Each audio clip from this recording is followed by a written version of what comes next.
अस्सलाम वालेकुम my dear students. उम्मीद है सब खैरियत से होंगे। तो बच्चों, आज हम एक न्यू बुक स्टार्ट करने जा रहे हैं फार्मेसी टेक्नीशियंस पार्ट 2 की, जिसको हम बोलते हैं जी फार्मास्यूटिक्स 3। इसमें से बच्चों 60 नंबर का मार्क्स आता है। ये दो तरह के टॉपिक्स पर मुश्तमिल है ये बुक, जिसमें हॉस्पिटल फार्मेसी आता है एंड कम्युनिटी फार्मेसी आता है। दोनों को 30-30 मिलाकर 60 नंबर का मार्क्स का आपका ना एग्जाम्स में पेपर आता है। तो ये बच्चों बहुत ही कॉमन सी बुक है। इसमें मतलब कि ये कोई मुश्किल नहीं, इसको पास करना बहुत ही ज़्यादा आसान है बाकी बुक्स के अकॉर्डिंग देखा जाए तो इसको अगर आपका बेसिक कंसेप्ट भी इसमें आपका क्लियर होगा ना, आपको आता होगा, बेसिक्स भी पता होंगी ना अच्छे से, तो आप अपनी वर्डिंग में भी इसको लिख सकते हैं। तो बच्चों, सबसे पहले जो हॉस्पिटल फार्मेसी है ये स्टार्ट होती है हॉस्पिटल की डेफिनेशन से। इस सब्जेक्ट के अंदर बेसिकली आप हॉस्पिटल और उसके अंदर मुख्तलिफ किस्म के जो डिपार्टमेंट हैं या वार्ड हैं और हॉस्पिटल के अंदर मौजूद फार्मेसी के बारे में डिस्कस करते हैं। साथ साथ आप पेशेंट के बारे में कि किस तरह का हॉस्पिटल्स के अंदर पेशेंट आता है और हॉस्पिटल्स के अंदर पेशेंट पर किस तरह से मेडिसिन को इस्तेमाल किया जाता है, मतलब कि सारी की सारी कॉमन सी बातें इस सब्जेक्ट के अंदर डिस्कस, मतलब सारी की सारी जो ये कॉमन बातें हम इसी सब्जेक्ट के अंदर अपना डिस्कस करेंगे। सबसे पहले हम स्टार्ट करते हैं कि हॉस्पिटल क्या होता है। तो बच्चों, ज़रूरी नहीं है कि जो ये यहाँ पर मैंने डेफिनेशंस लिखी हैं यही आप लिखिए, आप इंटरनेट वगैरह से या गूगल कर या अपनी वर्डिंग में भी हॉस्पिटल्स की जो डेफिनेशन है जो आपको बिल्कुल ईजी लगे वो आप लिख सकते हैं, या आपके नोट्स में जो दी गई है अगर वो आपको ईजी लग रही है तो आप वो भी कर सकते हैं। तो सबसे पहले हम इसमें क्या देखेंगे कि हॉस्पिटल क्या होता है। तो बेसिकली हॉस्पिटल क्या होता है बच्चों जी, it is a health care unit. ये एक क्या है, ये एक ऐसा इदारा है जहाँ पे हेल्थ के बारे में इंफॉर्मेशन होती है। डैट हैज़ स्पेशलाइज्ड इक्विपमेंट्स, और इसके अंदर ख़ास किस्म के आलात का होना ज़रूरी है।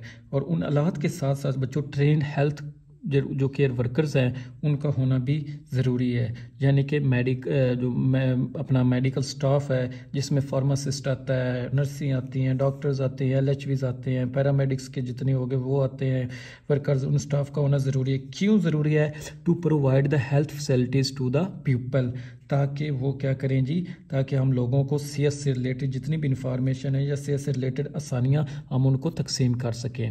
ठीक हो गया। ये क्या है जी, एक हेल्थ केयर यूनिट है और जहाँ पर क्या मौजूद उन्हें स्पेशलाइज्ड इक्विपमेंट्स होते हैं और उसके साथ साथ ट्रेंड हेल्थ केयर वर्कर्स होते हैं जो प्रोवाइड करते हैं health facilities to the people, मतलब कि जो भी पेशेंट्स आते हैं या उनके साथ जो भी उनके अटेंडेंट होते हैं उनको हेल्थ फैसिलिटीज़ या क्या करते हैं जी, प्रोवाइड करते हैं। फिर आता है जी हॉस्पिटल फार्मेसी क्या होता है। तो बच्चों, जो हॉस्पिटल फार्मेसी है ना, वो फार्मेसी जो कि हॉस्पिटल्स के अंदर मौजूद होती है और हॉस्पिटल के पेशेंट को ही सर्वाइव करती है, इसे आप कहते हैं हॉस्पिटल फार्मेसी। कभी बच्चों आपका ना DHQ वगैरह में जो हॉस्पिटल्स हैं उनमें जाने की इत्तेफाक हुआ हो तो देखा होगा कि हॉस्पिटल की एक अपनी फार्मेसी होती है और उसके अंदर ख़ास किस्म के जो मतलब कि फ्री फॉर्म में मेडिकेशन जो होती है वो मिल रही होती है। तो उसके साथ साथ लेकिन जो अपना मेडिसिन होती हैं ये उन मरीज़ों के लिए होते हैं जो उस हॉस्पिटल में आके अपना इलाज करवा रहे होते हैं। बाहर के मरीज़ों को या वो लोग जो हॉस्पिटल से इलाज नहीं करवा रहे उनके पास हॉस्पिटल की जो प्रिस्क्रिप्शन वगैरह नहीं है, उनके लिए मेडिसिन नहीं होती। ठीक हो गया। It is a department of the hospital that provide the medication to inpatients and outpatients. और उसके बाद ये क्या करते हैं जी, इन पेशेंट्स और आउट पेशेंट्स जो वहाँ पर सिर्फ आए हैं, प्रिस्क्रिप्शन में मेडिसिन ली है, डॉक्टर ने उनको रिकमेंड कर दी, उन्होंने लिया और वो चले गए, उनको हम बोलते हैं आउट पेशेंट्स। और इन पेशेंट्स वो होते हैं जो वहाँ पर हॉस्पिटल्स के अंदर एडमिट होते हैं। और इसी तरह तो नेक्स्ट है जी, head of the hospital pharmacy is a competent, मतलब कि वो क्या होना चाहिए, कॉम्पिटेंट मतलब कि वो एक अपना काबिल होना चाहिए and a legal qualified pharmacist. और उसके साथ साथ क्या होना चाहिए कि उसके पास जो डिग्री है ना वो किसी अच्छे इंस्टीट्यूट की होनी चाहिए, उसको आप क्या बोलते हैं जी, फार्मासिस्ट बोलते हैं, जो हेड ऑफ फार्मेसी होता है। एक तो वो काबिल होना चाहिए और उसके साथ साथ उसके पास जो डिग्री है वो किसी अच्छे इंस्टीट्यूट की होनी चाहिए। तो बच्चों, देन आता है कि एम्स एंड ऑब्जेक्टिव्स क्या होते हैं हॉस्पिटल फार्मेसी के, कि हम जो हॉस्पिटल्स के अंदर फार्मेसी बनाते हैं उसका क्या मकसद होता है या फंक्शंस क्या होता है या पर्पस क्या होते हैं। ये एक जनरल सा सवाल है कि हॉस्पिटल का मकसद क्या है, मेडिसिन देना, किसको मेडिसिन देना, जो भी मतलब कि पेशेंट्स एडमिट है या आउट पेशेंट है उन सब को मेडिसिन देना हॉस्पिटल फार्मेसी का काम होता है। तो हम इसमें क्या पढ़ेंगे, there are the following aims and objectives of the hospital pharmacy. तो सबसे पहले क्या है जी, to provide good quality medicine in hospitals. कि अच्छी तरह की अच्छी क्वालिटी की मेडिसिन को सप्लाई करना। तो सबसे पहली चीज़ है कि मेडिसिन को ख़रीदना। जो फार्मासिस्ट होता है ना बच्चों, इसका बेसिक काम ये है कि वो पूरे हॉस्पिटल्स के अंदर चीज़ों को ऑब्जर्व करता है, ताकि हमारी जो मतलब कि हॉस्पिटल्स के अंदर जिस तरह के पेशेंट्स आते हैं हमारे पास, या किस तरह की वार्ड्स मौजूद हैं और उन वार्ड्स के अंदर मौजूद कौन कौन सी मेडिसिन की रिक्वायरमेंट है। फॉर एग्जांपल जैसे कि हॉस्पिटल में कार्डियोलॉजी वार्ड है, तो मतलब कि जो कार्डियोलॉजी वार्ड है तो उसके अंदर मतलब कि उसके रिलेटेड जो भी मेडिसिन है वो चाहिए होंगी। जो टीबी वगैरह का है तो उसके रिलेटेड हमें साफ ज़ाहिर है कि उस पेशेंट्स के रिलेटेड हमें टीबी के रिलेटेड मेडिसिन चाहिएगी। और हॉस्पिटल्स के मेन चीज़ है कि हॉस्पिटल्स के जो हॉस्पिटल्स का बजट है ना, उसके अंदर रहते हुए अच्छी क्वालिटी की मेडिसिन खरीदनी होती है और लो कॉस्ट में खरीदनी होती है। तो बेसिक काम यही है कि फार्मासिस्ट का गुड क्वालिटी की मेडिसिन खरीदे और हॉस्पिटल के बजट के अंदर रहते हुए वो मेडिसिन खरीदे, to provide good quality medicine in hospitals.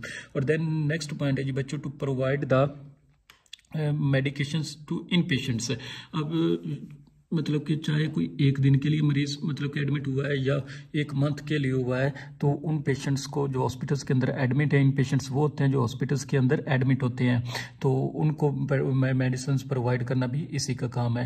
Then है जी to provide the medication to out patients. मतलब कि जैसे कि ओपीडी एक डिपार्टमेंट होता है, आउटडोर पेशेंट डिपार्टमेंट, उसका मतलब ये होता है कि कोई पेशेंट्स आए हैं, उनको डॉक्टर ने प्रिस्क्रिप्शन पर मेडिसिन लिख दी है और वो मेडिसिन लेकर चले गए हैं। तो यही हॉस्पिटल फार्मेसी का भी काम यही है कि आउट पेशेंट्स को जो है मेडिसिन प्रोवाइड करना। उसके बाद है जी to provide the medication to medical staff. मतलब कि हॉस्पिटल्स के अंदर जितना भी मेडिकल स्टाफ है उसको भी प्रोवाइड करना मेडिसिन, ये भी किसका काम है? हॉस्पिटल फार्मेसी का काम है। To maintain the prescription record. तो बच्चों प्रेस्क्रिप्शन रिकॉर्ड्स होता है जो आउट पेशेंट्स आए हैं, मतलब कि आए हैं और मेडिसिन उन्होंने ली है, डॉक्टर ने उन्हें लिख कर दी प्रेस्क्रिप्शन पर, एक पर्ची पर, जो वो पर्ची होती है उसको हम क्या बोलते हैं? प्रेस्क्रिप्शन बोलते हैं। तो उसके ऊपर उन्होंने डॉक्टर ने उनको मेडिसिन लिख दी है, तो उन्होंने मेडिसिन ली है और वो जो प्रेस्क्रिप्शन रिकॉर्ड है वो पर्ची जो हॉस्पिटल फार्मेसी वाले खुद रख लेते हैं और उसके साथ जो अपना मेडिसिन है वो उनको प्रोवाइड कर देते हैं। तो उनको प्रेस्क्रिप्शन को रिकॉर्ड बनाना भी बहुत लाजमी होता है, ताकि हमें पता लग जाता है हॉस्पिटल जो फार्मेसी है या फार्मासिस्ट है वहाँ पर जो भी वर्कर काम कर रहे हैं कि हमारे पास कौन सी मेडिसिन है, कि किस डिजीज़ की मेडिसिन कितनी ज़्यादा यूज़ हुई है या किस डॉक्टर ने कितनी मेडिसिन किस डिजीज़ के लिख कर दी है। तो एक तरह का रिकॉर्ड बन जाता है। तो फिर उसी तरह के उसी एवरेज को मद्देनजर रखते हुए कि और मेडिसिन खरीदी जाती है। उसके बाद है जी to maintain the medication profile record.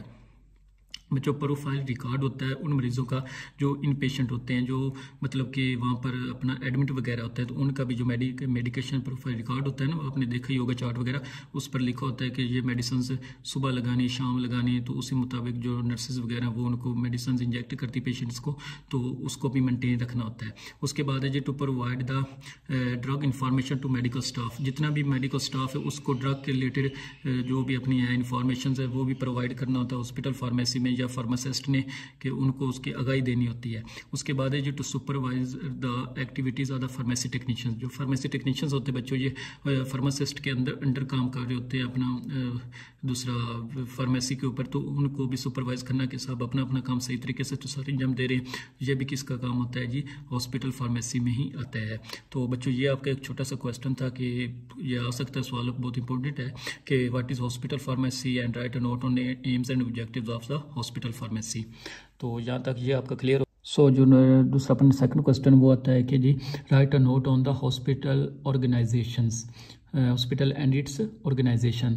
तो बच्चों जो हॉस्पिटल क्या है कि और इसके ऑर्गेनाइजेशंस कैसी होती हैं? तो ऑर्गेनाइजेशन से मतलब है कि इसके अंदर किस तरह की तंजीमें होती हैं, कौन कौन मिल के हॉस्पिटल्स बनाता है। हॉस्पिटल को चलाने के बच्चों ना तर्ज लोगों का होना बहुत ज़रूरी है। सबसे पहले क्या है जी? एडमिनिस्ट्रेशन से इसका होना बहुत ज़रूरी है, क्योंकि जो एडमिनिस्ट्रेशन का होना इसलिए ज़रूरी है, यानी कि इंतज़ामिया का होना ज़रूरी है, क्योंकि एडमिन फाइल्स का काम करते हैं, चीज़ों को मेंटेन करते हैं। उसके बाद अपना एक बिल्कुल उनकी जितने भी बाकी मेडिकल स्टाफ्स हैं उनका रिकॉर्ड रखते हैं, सब कुछ इनके अंडर में आता है।